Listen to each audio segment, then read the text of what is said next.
Thaedus was always going to kill Nolan, Mark, and Oliver Grayson. And this is because Thaedus was not simply trying to stop the Viltrum Empire.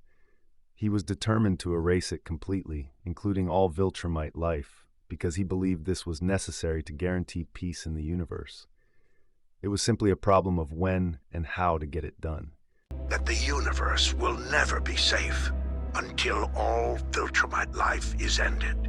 In order to understand why he was going to betray and kill those that helped him, it is best to start with the creation of the Scourge virus. This was not a tactical weapon designed to win a war. It was a species-specific extinction mechanism. By engineering a virus that targeted Viltrumite DNA itself, Thaedus demonstrated that he had already abandoned any hope for reform or coexistence.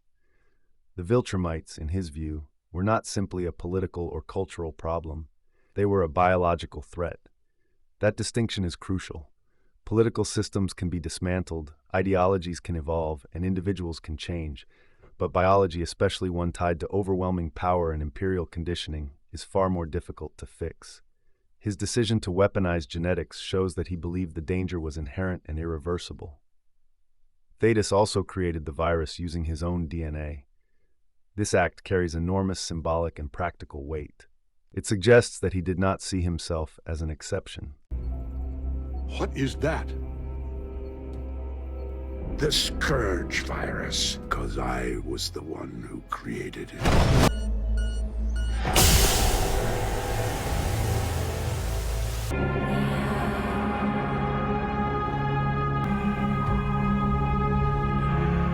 From the very beginning, his plan appears to have been all-encompassing. If the Viltrumites were to be stopped permanently, then none of them could remain, including the one leading the rebellion. His later behavior reinforces this interpretation rather than contradicting it. When Thaedus confesses his actions to Nolan, he expresses guilt and regret, but never once does he argue that the Viltrumites should survive. His remorse is personal, not ideological. He regrets the suffering caused, the scale of death, and the burden of his choices. But he does not renounce the necessity of those choices. Even when Nolan reacts with anger and grief, Thaedus does not defend himself by proposing alternatives. Instead, he accepts Nolan's hatred, almost as if he believes he deserves it. This acceptance suggests that, in his own mind, he has already crossed a moral threshold from which there is no return. Do you know what you did? How many suffered and died? How many are dead? Billions upon billions. You killed billions! As we killed billions of others before, until the Viltrum Empire is extinguished, and we are all but a mercifully forgotten memory. The existence of an improved version of the Scourge virus confirms that Thaedus never intended to leave the outcome to chance. By refining the virus and ensuring its continued availability, even after his death, he establishes a clear failsafe.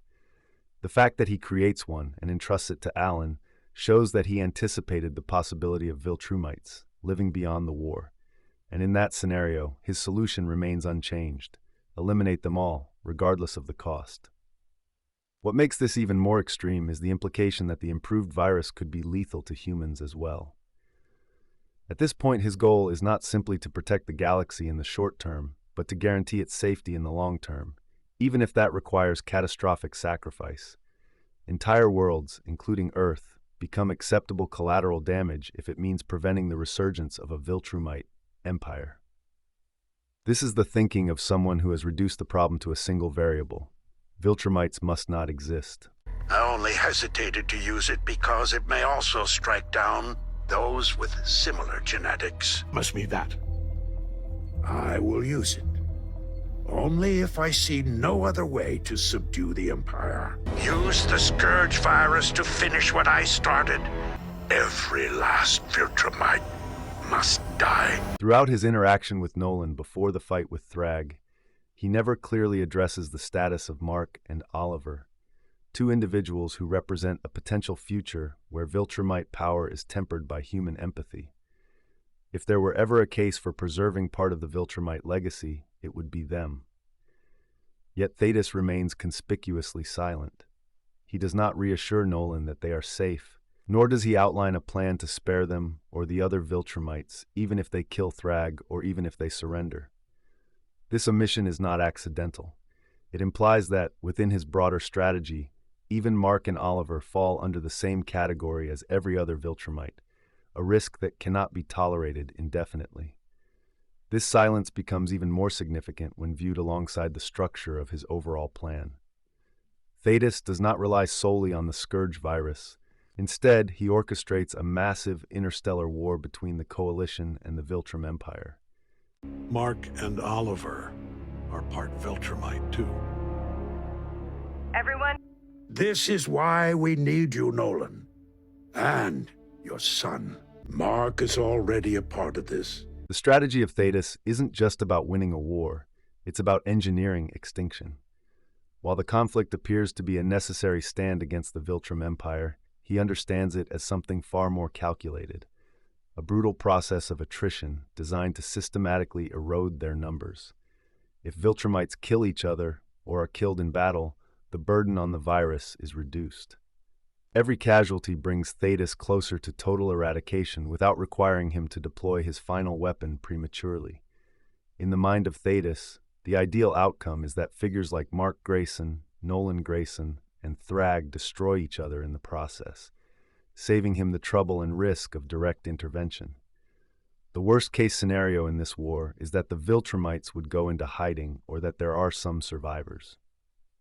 50 Viltrumites hide behind their conquered armies, while millions of us rise. We are winning. But at what cost? Thaedus, we've already lost more lives than we can bear. Do you know how many people we lost today? You must consider the war, Alan, not the battle. But the other Viltrumites, you said it yourself. They'll be weak and scattered. And yet still capable of untold death and destruction. Even the behavior of Thrag and Nolan adds indirect support to this interpretation. When Thrag implies something that Thaedus could do, Nolan does not argue that such a scenario is impossible or irrational. Instead, he focuses on his determination to protect his family.